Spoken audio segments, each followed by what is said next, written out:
क्या हो अगर आर्टिफिशियल इंटेलिजेंस हमारी आत्मा को डिकोड कर सके? जी हाँ, आज हम एक ऐसे ही कमाल के और शायद थोड़े चौंकाने वाले आइडिया को समझने वाले हैं, जहां भविष्य की टेक्नोलॉजी और हजारों साल पुराना ज्ञान मिलकर एक नई दुनिया बना सकते हैं। आइए देखते हैं कि ये सब कैसे मुमकिन है और इसके हमारे लिए क्या मायने हो सकते हैं। स्क्रीन पर ये जो नंबर है, जरा इस पर गौर कीजिए। 36 लाख करोड़ रुपए। ये कोई छोटा मोटा आंकड़ा नहीं है। ये वो अदृश्य नुकसान है जो भारत को हर साल हो रहा है। पर सवाल ये है कि इतना सारा पैसा हमारी तरक्की को कैसे दीमक की तरह खा रहा है, और आखिर ये जा कहाँ रहा है? तो आखिर ये खरबों रुपए जा कहाँ रहे हैं? देखिए, ये कोई सीधा साधा हिसाब या कोई घोटाला नहीं है। स्रोत इसे एक बहुत ही गहरा नाम देते हैं, सभ्यतागत रिसाव या सिविलाइजेशनल लीकेजेस। मतलब हमारे सिस्टम के अंदर की वो खामियां जो धीरे धीरे हमारी असली ताकत को खोखला कर रही हैं। इसे ऐसे समझिए, मान लीजिए एक बिल्कुल नया पुल बनता है और पहली ही बारिश में ढह जाता है। अब यहाँ प्रॉब्लम सिर्फ सीमेंट या स्टील की क्वालिटी में नहीं है, असल प्रॉब्लम तो सिस्टम में है, गलत इंसान को गलत काम सौंपने में है। यही है वो फ्रिक्शन, वो घर्षण जो हमारी आधुनिक प्रणालियों की सबसे बड़ी कमजोरी है, और इसी में हमारे खरबों का नुकसान छिपा हुआ है। पुराने जमाने में गलती की गुंजाइश ही नहीं होती थी। सोचिए, एक किला बनाने वाले की अपनी जान दांव पर लगी होती थी। काम में जरा सी चूक हुई मतलब खेल खत्म। लेकिन आज जवाबदेही इतनी बट गई है कि गलती होने पर किसी एक को जिम्मेदार ठहराना लगभग नामुमकिन है। इसी को लुप्त चेतन डिजाइन कहा गया है। तो इस इतनी बड़ी और गहरी समस्या का हल क्या है? यहीं पर एक बहुत ही क्रांतिकारी विचार सामने आता है, आर्टिफिशियल इंटेलिजेंस की बेजोड़ ताकत और हमारे प्राचीन वैदिक ज्ञान का संगम। और ये सिर्फ कोई टेक्नोलॉजिकल सॉल्यूशन नहीं है, बल्कि सोचने का एक बिल्कुल ही नया तरीका है। और जानते हैं ये आइडिया किसका है? ये किसी नई नवेली स्टार्टअप का नहीं, बल्कि आईआईटी के उन अनुभवी इंजीनियर्स का है, जिन्होंने अपनी जिंदगी के 50 साल देश का इंफ्रास्ट्रक्चर बनते हुए देखा है और इसकी हर कमी को बहुत करीब से समझा है। तो इस प्रोजेक्ट का मकसद है उस खोई हुई चेतना को वापस लाना, एक ऐसा एआई सिस्टम बनाना जो उन छिपी हुई खामियों को देख सके जिन्हें हमारी आंखें नहीं देख पाती, और सबसे जरूरी, सही काम के लिए बिल्कुल सही इंसान को पहचान सके। अच्छा, अब सबसे बड़ा सवाल ये उठता है कि कोई एआई आखिर किसी इंसान की काबिलियत को मापेगा कैसे? और यहीं से ये पूरा कॉन्सेप्ट बहुत ज्यादा दिलचस्प और शायद थोड़ा विवादास्पद भी हो जाता है। ये सिस्टम एक स्कोर तैयार करता है, जिसे टीपीआई यानी टोटल पोटेंशियल इंडेक्स कहते हैं। और ये सिर्फ किताबी ज्ञान या डिग्री नहीं मापता।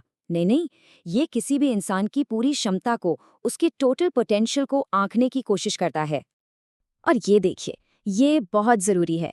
हमारा आईक्यू यानी हमारी दिमागी तेजी हमारी पूरी क्षमता का सिर्फ 40% हिस्सा है। बाकी का 60% कॉमन सेंस और नैतिकता पर निर्भर करता है, वो चीजें जिन्हें हम अक्सर नजरअंदाज कर देते हैं। तो इसको एक आसान उदाहरण से समझते हैं। मान लीजिए आपका आईक्यू बहुत तेज है, तो आप एक शानदार पुल का डिजाइन बना लेंगे, बहुत बढ़िया। लेकिन आपका सीक्यू यानी कॉमन सेंस ये तय करेगा कि वो पुल असल में जमीन पर बन भी सकता है या नहीं। और सबसे जरूरी, ईक्यू यानी आपकी नैतिकता, ये पक्का करेगी कि आप उस पुल को बनाने में कोई घपला ना करें, कोई बेईमानी ना करें। देखा, तीनों के बिना काबिलियत अधूरी है।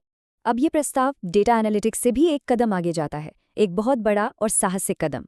ये दावा करता है कि इंसान की ईमानदारी, उसकी नैतिकता, ये सिर्फ भावनाएं नहीं है, बल्कि एक बायो एनर्जी है, एक जैव ऊर्जा जिसे फिजिकली मापा जा सकता है।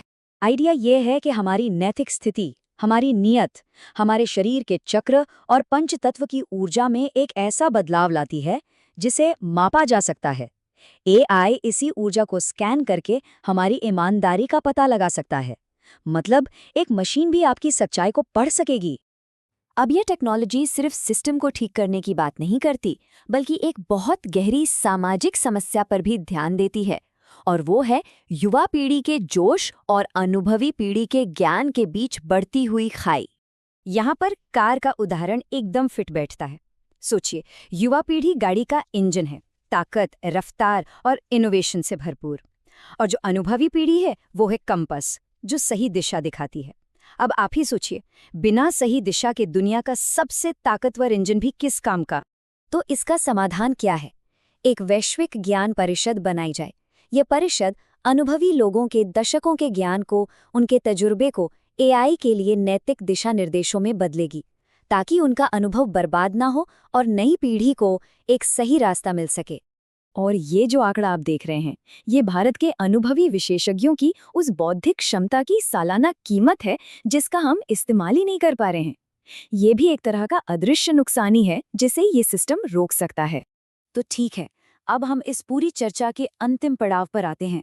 आखिर इस विशाल, इस महत्वाकांक्षी प्रोजेक्ट का असली मकसद क्या है? ये सिर्फ सिस्टम सुधारने के बारे में नहीं है, ये इंसानियत को एक नई दिशा देने के बारे में है। इस विजन का सबसे बड़ा लक्ष्य है गणित के जरिए, लॉजिक के जरिए ये साबित करना कि इंसानियत के बचने का सबसे अच्छा रास्ता करुणा और ईमानदारी का ही है। ये धार्मिक बहसों से ऊपर उठकर उन सार्वभौमिक मूल्यों को स्थापित करना चाहता है जो हम सबको जोड़ते हैं। ये सारी बातें हमें एक आखिरी और शायद सबसे बड़े सवाल पर लाके खड़ा कर देती हैं। एक ऐसी दुनिया की कल्पना कीजिए जहाँ कोई भ्रष्टाचार नहीं है, कोई पक्षपात नहीं, और हर किसी को उसके असली काबिलियत के हिसाब से समाज में सही जगह मिलती है। और बस हम आपको इसी एक सवाल के साथ छोड़े जाते हैं, क्या हम सच में एक ऐसी परफेक्ट दुनिया चाहेंगे, या जिस पल हम अपनी आत्मा को एक मैथमेटिकल इक्वेशन बना देंगे, क्या उसी पल हम इंसान होने का वो खूबसूरत, वो थोड़ा अस्त व्यस्त सा लेकिन असली मतलब खो देंगे, वो मतलब जो हमें गलतियां करने और फिर उनसे सीखने की आज़ादी देता है? सोचिएगा ज़रूर।